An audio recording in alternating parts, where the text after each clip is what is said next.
They RTV app వార్తల్ని క్షణాల్లో చదివే అవకాశం ఉంటుంది. ఒక న్యూస్ పేపర్, ఒక టెలివిజన్ ఛానల్ మీ చేతుల్లో ఎప్పుడూ ఉంటాయి. ఈరోజు భద్రాచలంలో భారీ వర్షం కురిసింది. భద్రాచలంలో కురిసినటువంటి వర్షానికి భద్రాచలంలో ఉన్నటువంటి మొత్తం అన్ని కాలనీల్లో కూడా పెద్ద ఎత్తున ఈ వర్షపు నీరు రావడంతో చాలా ఇబ్బంది పడుతున్న పరిస్థితి కనబడతా ఉంది. ప్రధానంగా భద్రాచలం రామాలయం చుట్టూ ఉన్నటువంటి ఏదైతే అన్నదాన సత్రం ఉందో అన్నదాన సత్రం మొత్తం కూడా బురదమయంగా మారింది. అదంతా కూడా డ్రైనేజీ నీళ్లతో నిండిపోయినటువంటి పరిస్థితి కనబడతా ఉంది. అసలు భద్రాచలంలో ప్రతి సంవత్సరం వర్షాలు వచ్చిందంటే ప్రజలు బిక్కు అంటూ ఉండాల్సిన పరిస్థితి వస్తా ఉంది. ఒక పక్క గోదావరి భయం అయితే రెండో పక్క అసలు భద్రాచలంలో నీరు ఎటుపోవాలో తెలియని పరిస్థితి కనబడుతుంది.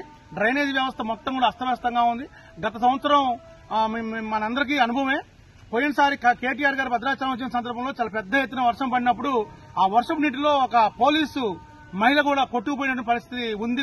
మన రామాలయం దగ్గర ఉన్న డ్రైనేజీ మళ్లీ వాళ్ళు అదే పరిస్థితి. డ్రైనేజీ మొత్తం మునిగిపోయేది, అంతా డ్రైనేజీ నిండిపోయేది, అంతా మునిగిపోయిన పరిస్థితి కనబడతా ఉంది.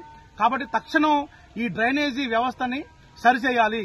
తక్షణం అధికారులు, గ్రామ పంచాయతీ అధికారులు డ్రైనేజీ వ్యవస్థ మీద ఖచ్చితంగా దృష్టి పెట్టాల్సిన అవసరం ఉంది.